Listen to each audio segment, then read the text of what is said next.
अभिजीत की पैंट पर दया का खून। 3 बार टेस्ट करवाया गया लेकिन नतीजा वही। और इसीलिए तुमने वो पैंट चुपचाप तारिका को दे दी, क्योंकि तुम्हें मालूम था कि उस पैंट पर दया का खून लगा हुआ है। अगर मुझे पता होता कि मेरी पैंट पे दया का खून है तो मैं उसे टेस्ट करने के लिए देता ही क्यों?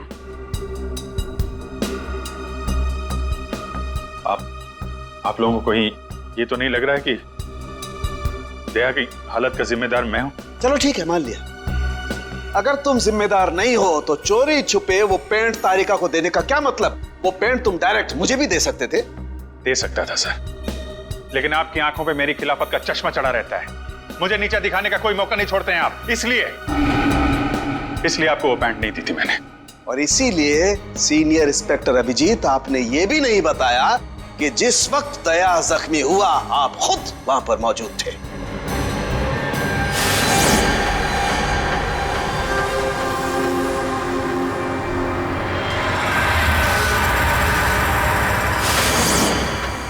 बता देता, अगर मुझे याद होता तो। मुझे अब भी याद नहीं है कि उस रात क्या हुआ था। वो ऐसी ही आपको याद ही नहीं है कि उस रात क्या हुआ था। सालुंके साहब, हम लोग अभिजीत सर और दया सर की दोस्ती की कस्में खाते हैं और आप उन पे इतने गंदे इल्जाम लगा रहे हैं। हाँ सर, अभिजीत सर अपनी जान दे देंगे लेकिन दया सर पे खरोच नहीं आने देंगे। ओ, चलो ठीक है, मान लेता हूं। मैं अपने शब्द वापस लेता हूं। I am sorry. मैं मान लेता हूं कि दया आज जिस हालत में है उसका जिम्मेदार अभिजीत नहीं है, लेकिन मैं ये बात मानने को कतई तैयार नहीं हूं कि जब दया घायल हुआ अभिजीत वहां था तो भी उसे कुछ याद नहीं। कोई तो ऐसी बात होगी जो अभिजीत के दिमाग में घुस गई होगी, कुछ तो। इट्स इम्पॉसिबल, कुछ भी याद नहीं है। डॉक्टर साहब, मेरी दुखती हुई नस पे नमक मत छिड़किए। आप अच्छी तरीके से जानते हैं कि मेरी याददाश्त। जानता हूं अभिजीत, याद दिलाने की कोशिश मत करो। मैं अच्छी तरह से जानता हूं कि जब सीनियर इंस्पेक्टर अभिजीत मुसीबत में होते हैं उनके पास अपने बचाव के लिए बहुत शानदार हथियार होता है, उनकी याददाश्त। प्लीज सालुंके सर, आप अभिजीत की इंटेग्रिटी पे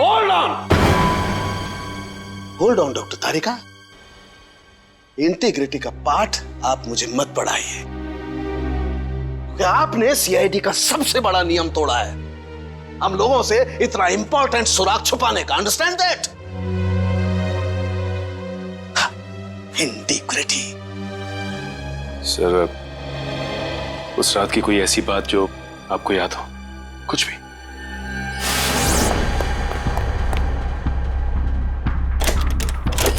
मैं तेजा के पीछे भाग रहा था, वो भाग के गाड़ी में बैठ गया और फिर किसी ने उसे गोली मार दी और गाड़ी से बाहर फेंक दिया।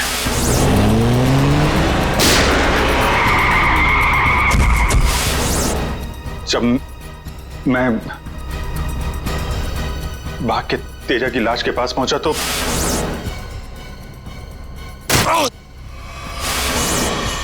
किसी ने मेरे गर्दन के पीछे कुछ सुई जैसी फिर मैं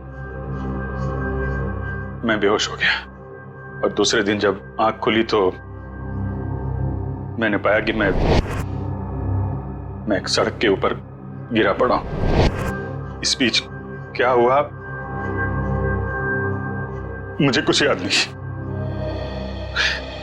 मुझे कुछ याद नहीं। ठीक है, कोई बात नहीं। उस रात एग्जैक्टली क्या हुआ था ये पता चल जाएगा इस गोली के जरिए।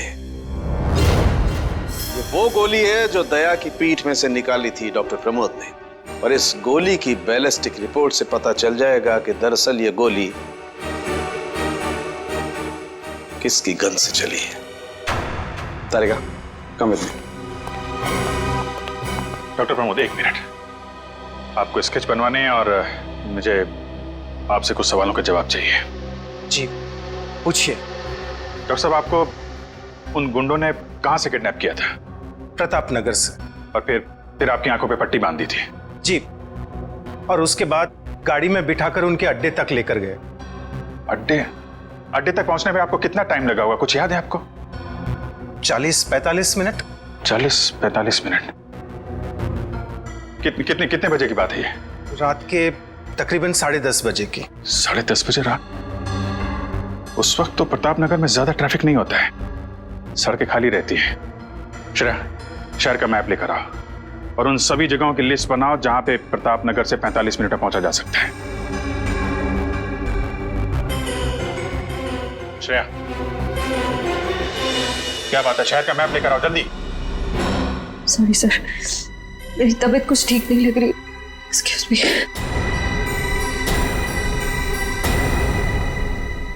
आई कांट बिलीव दिस माया। तुम्हें अपने पति की बात पे विश्वास नहीं है, लेकिन उस अनजान औरत की बात पे पूरा भरोसा है। एक औरत दूसरी औरत की आंखों में झांककर देख सकती है कि वो सच कह रही है झूठ, और उसकी आंखों में सच्चाई नहीं, उसके आंसू झूठे नहीं थे। माया, उसने 2-4 आंसू क्या बहा दी, वो सच्ची हो गई, और मुझे रोना नहीं आता तो मैं झूठा हूँ। सच बताओ, बताओ सच की कितने बीवी है तुम्हारी, और बताओ मुझे जय। अरे मुझसे एक तो समझ नहीं रही, मैं और रख के क्या करूंगा? वो तो आज मेरा नसीब अच्छा था कि मार्केट में तुम्हारी पोल खुल गई, वरना जिंदगी भर मैं यही सोचती रहती कि तुम मुझसे प्यार करते हो। हाँ माया, ये बात सच है कि मैं सिर्फ तुमसे प्यार करता हूँ। माया, तुम बताते क्यों नहीं हो सच अपने बारे में, अपने अतीत के बारे में कुछ बताते क्यों नहीं हो मुझे? माया, सब कुछ तो तुम्हें पता है कि मेरा आगे पीछे कोई नहीं है, और तुम्हारे अलावा है कौन मेरा? और तुम्हारा काम पुलिस में हो या मार्केटिंग मैनेजर हो? मार्केटिंग माया, सब झूठ। मुझे तुम्हारे ऑफिस जाना है, बस आई डोंट केयर, मुझे तुम्हारे ऑफिस जाना है। ठीक है, ऑफिस जाना है, मैं तुम्हें अगले हफ्ते अपने ऑफिस लेके चलूंगा। खुश? क्यों अगले हफ्ते क्यों? हाँ, तो कल क्यों नहीं? बल्कि मैं कहती हूँ कल नहीं, मुझे आज अभी इसी वक्त तुम्हारे ऑफिस जाना है। शक्की भी एक हाथ होती है यार।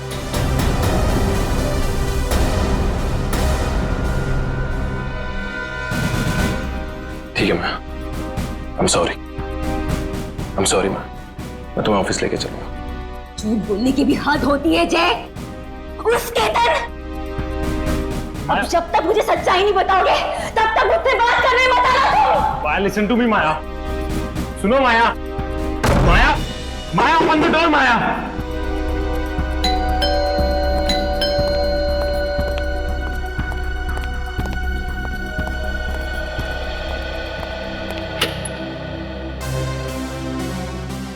आप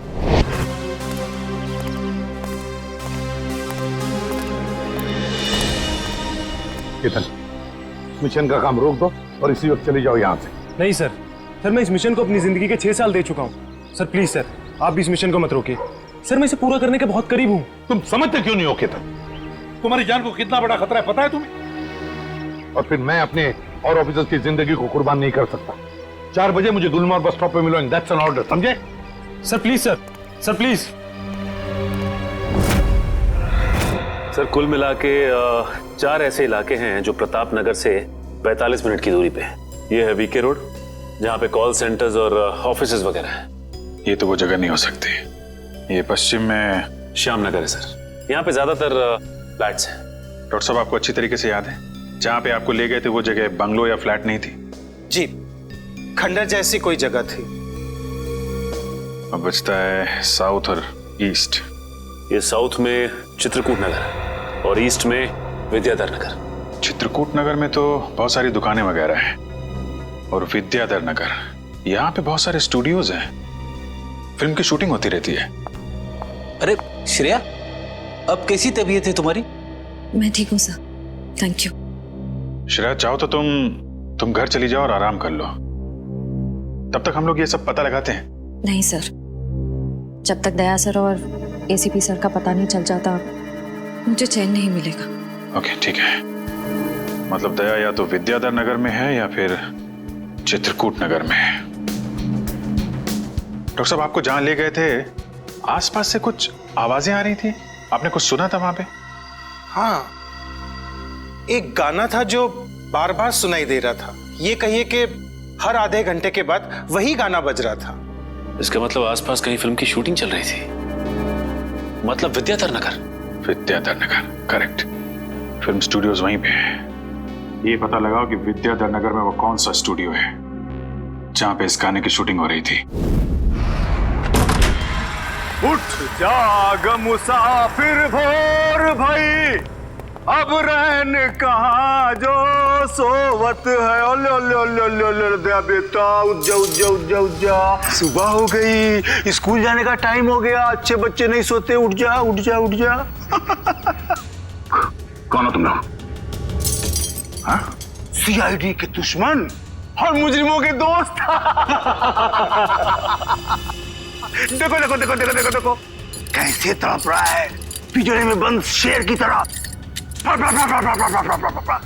एक बार जंजीरें खोल दे, फिर देख तुम लोगों का क्या हाल करता हूं। ना ना ना ना ना ना, हमें मरना है क्या शेर से पंगा लेके?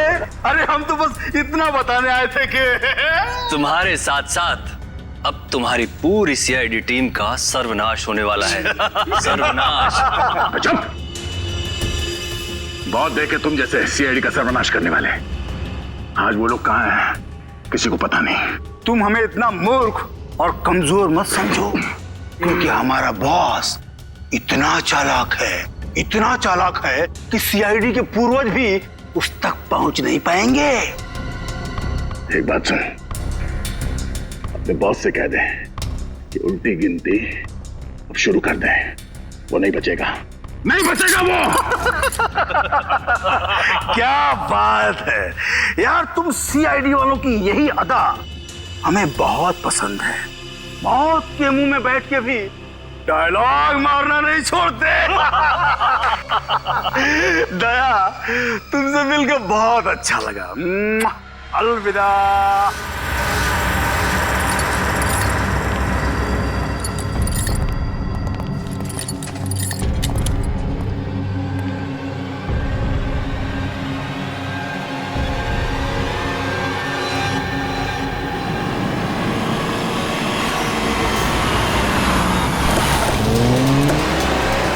चाय और प्यार व्यार गाने की शूटिंग इसी स्टूडियो में चल रही थी ना? सर, यही है वो विराज स्टूडियो। टैग को यहीं कहीं रखा गया होगा।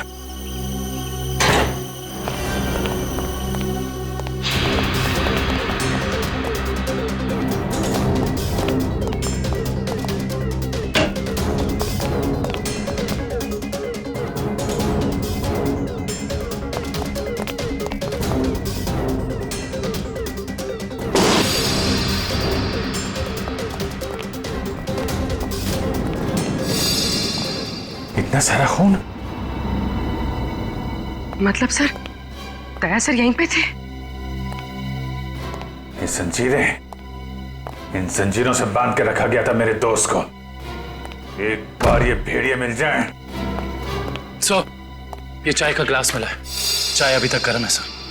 चाय गर्म है, इसका मतलब वो लोग ज्यादा दूर नहीं गए होंगे।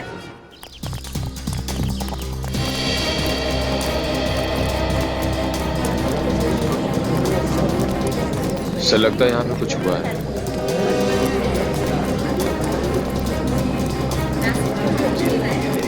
हटिए प्लीज, साइड दीजिए प्लीज। हम लोग सीआईडी से।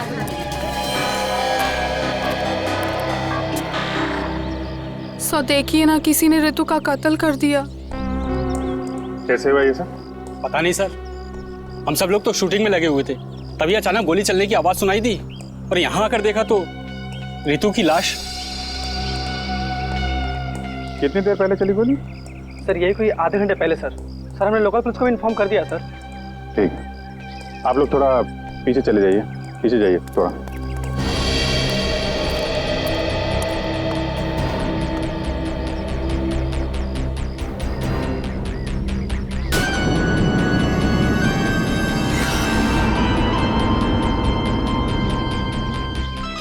एग्जिट गुंडा है माथे पे। गोली लगी होगी तो 2-3 सेकंड में बेचारी मर गई होगी। गोली लगी और आर पार। जरा चेक करो आसपास, देखो गोली इस डायरेक्शन में कहीं मिलती है क्या?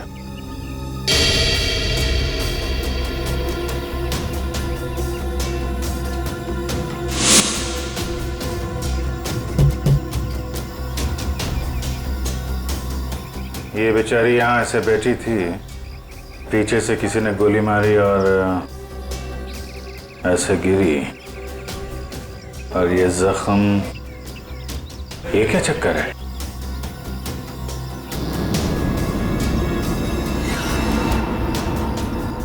विग पहनी हुई थी इसने।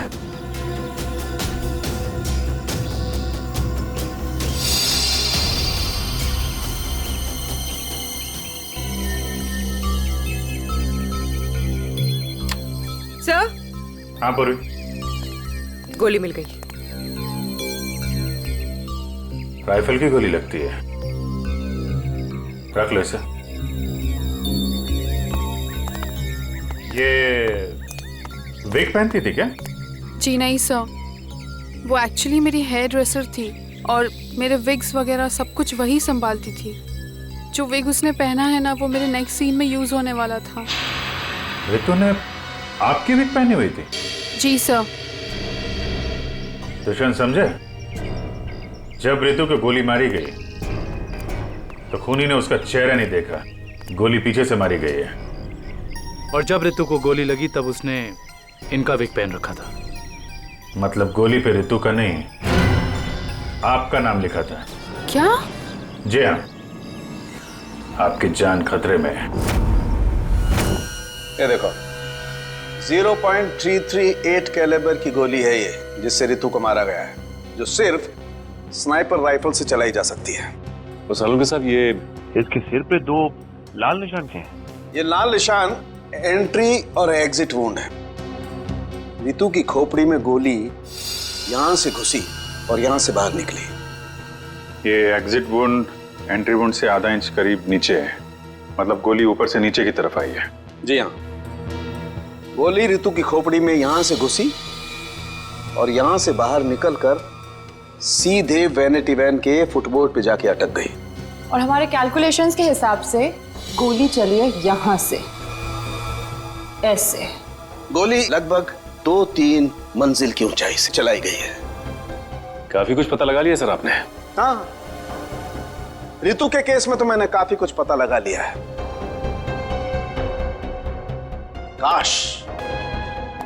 काश मैं ये भी पता लगा पाता कि दया और हमारे बाकी अंडरकवर ऑफिसर्स के साथ क्या हुआ था।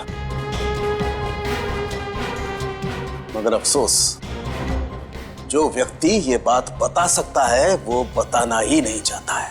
क्या मतलब है आपका बताना नहीं चाहता? याद होगा तो बताऊंगा ना। आपको तो बस बहाना चाहिए मेरे पीछे पड़े रहने का। नहीं अभिजीत, सालुके कभी किसी पर बेवजह इल्जाम नहीं लगाया करता है। डॉक्टर साहब प्लीज। आप क्या प्लीज? प्लीज सर, सालुंके साहब प्लीज, क्या आप फिलहाल हम सिर्फ रितु के केस के बारे में बात कर सकते हैं? रितु के केस में मुझे जितना बताना था मैंने बता दिया है। बस अब मुझे इंतजार है किसी ऐसे सुराग का जिससे यह पता लगाया जा सके कि दया के साथ क्या हुआ था। That's it. देखा, इसीलिए मैंने तुमसे कहा था कि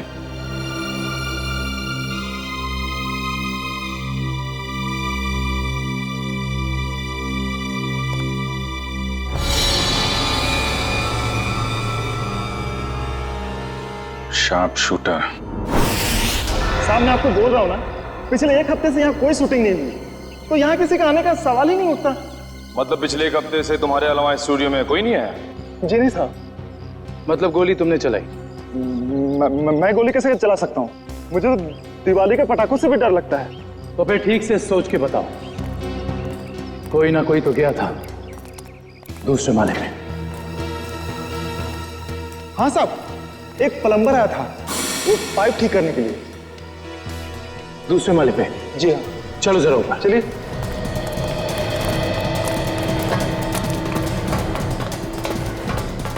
किस तरफ? ये साइड।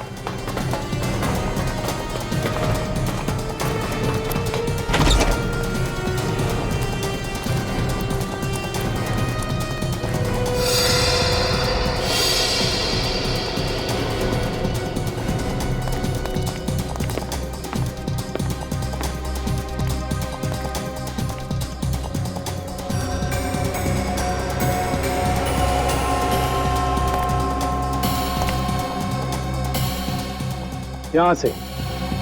रितु वहां पे थी और शार्प शूटर ने गोली शायद यहां से चलाई होगी।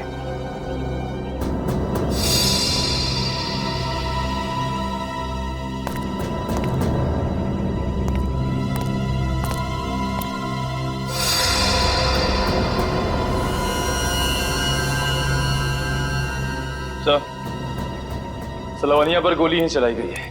गिरा उस गोली का शेल। तुम साहब इसमें मेरा कोई दोस्त नहीं है साहब प्लीज मेरी शिकायत मत करना साहब, नहीं तो मेरी नौकरी चली जाएगी साहब प्लीज। फिक्र मत करो। अच्छा ये बताओ कि उस प्लम्बर का चेहरा देखा था तुमने? स्केच बनवा सकते हो? साहब वो क्या है ना कि मुझे बिना चश्मा का ठीक से दिखाई नहीं देता, और वो जिस वक्त आया उस समय मेरा चश्मा कहीं खो गया था और मैं इसी चश्मे को ही ढूंढ रहा था। इस लावण्य का कोई ना कोई दुश्मन तो जरूर है, वरना कोई उसे मारने की कोशिश क्यों करता? इस लावण्य की कुंडली निकाली है सर। इसकी किसी से कोई भी दुश्मनी नहीं थी। हाँ सर, उसकी फिल्में फ्लॉप हो रही थी, तो ऐसा भी नहीं था कि किसी दूसरी हीरोइन ने ईर्ष्या से या जलन से उसे मरवाने की कोशिश की हो। लावण्य ज्यादा अमीर भी नहीं थी, तो पैसों के लिए भी हमला होगा ऐसा लगता नहीं है। सर हो सकता है वाकई में ये गोली ऋतु के लिए चली हो, लावण्य के लिए नहीं। ऋतु के बारे में तुम लोगों ने इन्फॉर्मेशन निकाली है ना? हाँ सर, ऋतु की भी किसी से कोई दुश्मनी नहीं थी। कोई ना कोई तो ऐसी बात है जो हमारी निगाह से छुपी हुई है। लावण्य के बारे में जितने भी आर्टिकल्स वगैरह है ना, इनमें कोई ना कोई ऐसी बात हमें मिलेगी जो उस जानलेवा हमले से जुड़ी हुई है। सर ये 3 दिन पुराना पेपर है। इसमें न्यूज़ है कि लावण्य का सामान चोरी हुआ था ब्लू ईव रिजॉर्ट से। लावण्य के सामान की चोरी ब्लू ईव रिसॉर्ट?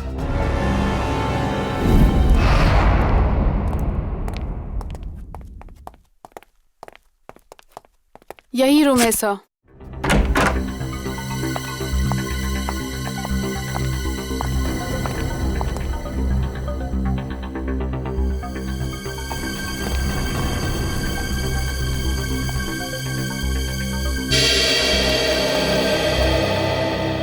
इसी कमरे से आपके सामान की चोरी हुई थी? जी हाँ सर, पर कुछ खास सामान नहीं था, यही कुछ 1,500-2 हज़ार रुपए और नकली ज्वेलरी। और पुलिस को कोई सुराग नहीं मिला यहाँ से? नहीं सर। पर चोर अंदर आया कहाँ से होगा? खिड़की से, एसी डक्ट से, या फिर दरवाजे से आया था। पुलिस के मुताबिक उसने चाबी का इस्तेमाल किया था अंदर आने के लिए। और ये कमरे की चाबी किस किस के पास थी? एक मेरे पास और एक इन लोगों के पास। तो मतलब होटल के किसी अंदर वाले का भी काम हो सकता है ये? मैडम आप कैसी बातें कर रही है? 15 साल पुराना होटल है हमारा। हमने पूरी ईमानदारी और मेहनत से इसकी गुडविल बनाई है, और हमारे होटल का कोई आदमी ऐसा नहीं कर सकता। या तो ये काम किसी होटल वाले ने किया है, या फिर किसी बाहर वाले ने चाबी चुरा कर उसकी डुप्लीकेट चाबी बनवा ली है। और इन दोनों ही सिचुएशंस में आपका होटल जिम्मेदार है, समझे आप? रहने भी दीजिए ना सर, कहाँ इन छोटे मोटे सामान के लिए आप इन लोगों को परेशान कर रहे हो?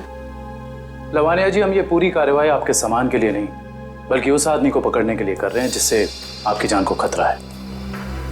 क्योंकि हमें लगता है इस चोरी का संबंध आपके ऊपर हुए जानलेवा हमले से हो सकता है। इसलिए जरा ठीक से याद करके बताइए, और कोई खास सामान या कोई कीमती चीज जो चोरी हुई थी? हाँ, मेरा तो नहीं, मगर मेरी हेयर ड्रेसर ऋतु का सामान चोरी हुआ था, और उसके बाद वो अचानक से उसका मूड खराब हो गया और वो बहुत रो रही थी। ऐसा क्या सामान चोरी हो गया उसका? एक अजीब सा शोपीस था। शोपीस? हाँ, मुझे भी हैरानी हो रही थी कि एक शोपीस के लिए वो इतने आंसू बहा रही है, और मैंने उसे कहा भी कि मैं एक नया शोपीस ला दूंगी उसके लिए, पर शायद वो शोपीस उसके लिए कीमती था। बहुत महंगा शोपीस था क्या? नहीं, चपोलिया बाजार में जो चाइनीज सामान की दुकान है ना, वहीं से लिया था। होगा कुछ 700-800 रुपए का। ट्रिपोलिया बाजार में चाइनीज सामान की दुकान?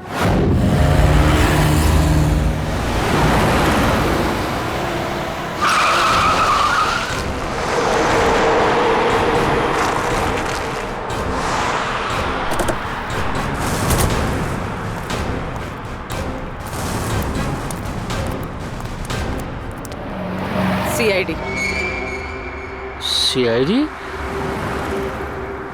एक खून के सिलसिले में आपसे पूछताछ कर रही हूँ। खून? किसका खून हो गया है? ये ऋतु हैं, फिल्म इंडस्ट्री में हेयर ड्रेसर का काम करती हैं। कुछ याद आया? मैंने तो इसे नहीं देखा कभी। शनिवार को ये आपकी दुकान पे आई थी। इन्होंने एक मूर्ति खरीदी थी। इस जैसी मूर्ति थी। शनिवार को तो मैं छुट्टी पे था। हाँ, सुशांत दुकान संभाल रहा था। क्यों सुशांत, तुमने देखा था इन्हें? हो सकता है यो, शनिवार का दिन बहुत बिजी दिन होता है ना, बहुत से लोग आते हैं। कुछ याद नहीं आ रहा। अच्छा जरा वो मूर्ति दिखाना। वो वाली भी।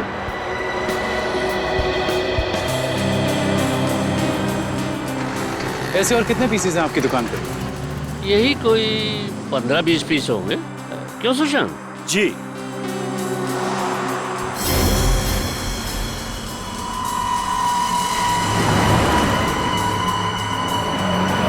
ये इन 2 बॉक्सेस पे ये क्रॉस के निशान क्यों लगे?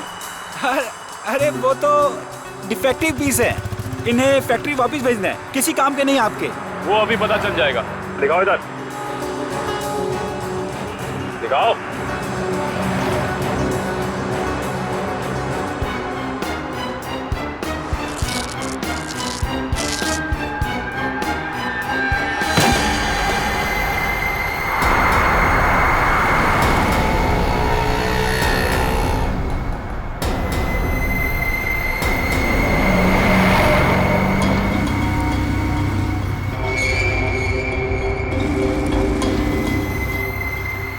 तो ये सब ड्रग्स का चक्कर है? रितु को भी ऐसे ही शोपीस बेचा था? सुशांत, तुम मेरी दुकान में ड्रग्स का कारोबार कर रहे थे? बंद करो अपना ये नाटक, चलो अरेस्ट कर लो इन्हें। आइए सर, आपको गलतफहमी हुई है। मैंने कुछ नहीं किया। चलिए मेरे साथ, आइए हमें दूर करते हैं। सर, आपको गलतफहमी हुई है।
सुशांत, किसने किया ये? बोलो सुशांत, जवाब दो। हाँ बोलो, बोलो सुशांत, किसने किया ये? सुशांत,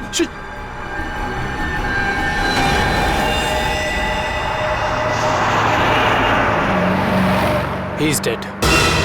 सर इतना तो तय है, रितु की मौत का संबंध इस ड्रग्स की तस्करी से है। हाँ पूर्वी, मगर इस ड्रग्स के रैकेट के पीछे है कौन?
क्या हुआ सर, इतना अर्जेंट बुला लिया?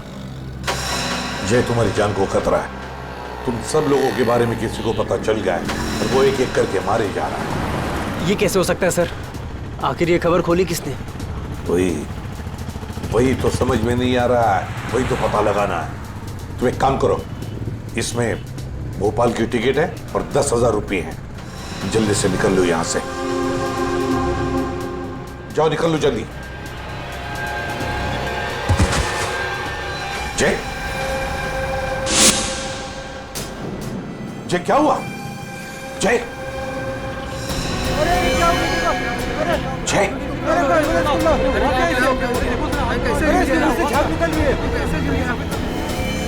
My God.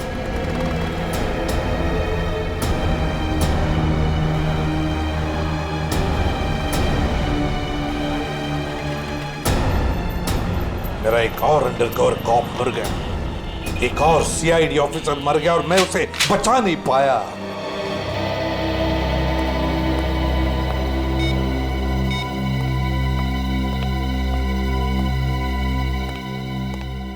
सर का फोन क्यों नहीं लग रहा है? श्रेया, दया सर भी वापस आ जाएंगे जैसे अभिजीत सर वापस आ गए। सर कैसे वापस आ जाएंगे? हमें ये भी नहीं मालूम कि दया सर कहाँ है। सर ना दया सर का पता लग रहा है ना ही एसीपी सर का। श्रेया, वो लोग सीआईडी ऑफिसर्स हैं, हजारों बार ऐसे तूफान से गुजर चुके हैं। जहां भी होंगे बिल्कुल ठीक ठाक होंगे वो लोग। सर आप ऐसा कैसे कह सकते हैं? आपने खून देखा था ना, कितना सारा खून पड़ा हुआ था वहां पे। और वो गोली जो दया सर की बॉडी से निकली हुई थी। हाँ श्रेया, मैंने सब कुछ देखा, लेकिन इसका मतलब ये तो नहीं कि सीआईडी ऑफिसर्स नहीं मरते। सर सर, आपको ठीक तो है ना सर? सर कल से आपका फोन नहीं लग रहा था। हाँ, मैं किसी जरूरी काम में उलझ गया था। कोई टॉप सीक्रेट काम था जो किसी को भी बता नहीं सकता था, तुम लोगों को भी नहीं। सर वो क्या? सर दया सर का कुछ पता नहीं चल पा रहा है। दया सर का कुछ पता नहीं है मतलब? सर दया सर गायब है। तो गया कहाँ वो? पता नहीं सर, उनका फोन भी नहीं लग रहा है। और सर उन्हें गोली भी लगी है। दया को गोली लगी है? एक मिनट, ये सब तुम लोगों को कैसे पता? सर अब सालुम के साहब बता रहे थे कि दया सर की बॉडी से एक डॉक्टर ने गोली निकाली और चुपके से लाके उनको दी। दया की बॉडी में से गोली निकालकर उसने सालुंखे को भेज दी गोली। अभिजीत कहाँ है? सर अभिजीत सर भी गायब थे, अभी 3 घंटे पहले वापस आए। और तो और सर, अभिजीत सर की पैंट पे दया सर का खून लगा हुआ था। अभिजीत गायब था, 3 घंटे पहले वापस आया और उसके पैंट के ऊपर दया का खून। और उन्हें कुछ याद नहीं है सर। और उन्हें कुछ याद नहीं। फिर वही बात। ये अभिजीत जब भी कभी मुसीबत में पड़ता है, इसकी याददाश्त चली जाती है। ये हो क्या रहा है सीआईडी में?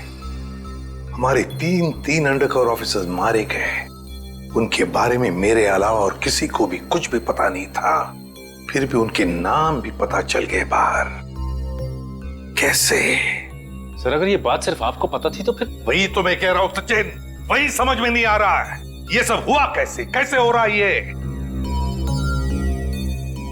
इसका एक ही मतलब है सचिन, हमारे बीच में कोई तो है जो हमसे गद्दारी कर रहा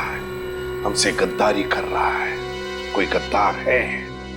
और सर एक बात और, एक हेयर ड्रेसर का खून हो गया सर। Hairdresser? हाँ सर, शूटिंग के दौरान उसका खून हुआ। सर लगता है ये खून ड्रग्स की वजह से हुआ है। और सर छानबीन के दौरान एक आदमी तक पहुंचे भी, लेकिन बाद में वो भी मारा गया। और सर उसकी जेब से हमें ये कागज मिला है सर, इसके ऊपर कुछ नंबर्स लिखे हुए हैं।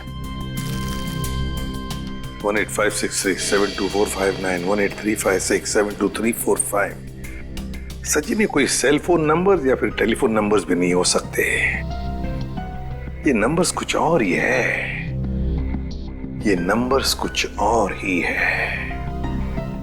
क्या नंबर्स हो सकते हैं ये? आसान। अरे ये लोग तो तुम्हारे साथ हैं। तुम्हारा ऑफिसर तो तुम्हें ढूंढ ढूंढ के परेशान हो रहे। मैं कहां गया था उनको पता है। अब तू बता, ऐसी कौन सी बात है जो तू मुझे फोन पर नहीं बता सकता था? प्रद्युमन, ये बात हम दोनों अकेले में नहीं कर सकते। क्यों? ऐसी क्या बात है जो तू इन सबके सामने नहीं बता सकता? कर सकते हैं, लेकिन डरता हूं कि जिस आदमी को ये लोग अपना हीरो समझते हैं, जिसके जैसा बनने की कोशिश करते हैं, सपने देखते हैं, कहीं वो खुद आज इन लोगों की नजरों में गिर न जाए। घुमा फिरा के बात करना बंद कर साळुंखे, और साफ साफ बता, और सबके सामने बता। ठीक है, साफ साफ बोलता हूं और इन सब के सामने बोलता हूं, लेकिन जो मैं बताऊंगा उसे सुन करके ये मत सोचना कि मैं किसी से बदला ले रहा हूं या किसी के साथ दुश्मनी निकाल रहा हूं। क्राइम स्पॉट की बैलिस्टिक रिपोर्ट आ गई है। क्या लिखा है रिपोर्ट में? पहली गोली चली कल्लू पर, अभिजीत की गन से। हमारे अंडरकवर कॉप पर? जी हाँ, और इतना ही नहीं, दूसरी गोली लगी भीखू को, दया की गन से। नहीं, ऐसा नहीं हो सकता। अभिजीत और दया सर भीकू और कल्लू को इस तरह से कुर्सी पे बांध के गोली नहीं चला सकते सर। रेडी, बैलिस्टिक रिपोर्ट कभी झूठ नहीं बोलती है। और सबसे इंपॉर्टेंट रिपोर्ट, वो रिपोर्ट जिसकी वजह से मैं इन लोगों को बाहर जाने के लिए कह रहा था। अभिजीत का फोन है। अभिजीत, कहां हो तुम? अभी इसी वक्त फोरेंसिक लैब में चले आओ। Forensic lab? क्यों सर, क्या हुआ? अभिजीत, तुमने गोली चलाई कल्लू पर। कालू को गोली मैंने? सर, मैं एक बेसहारा पे गोली क्यों चलाऊंगा?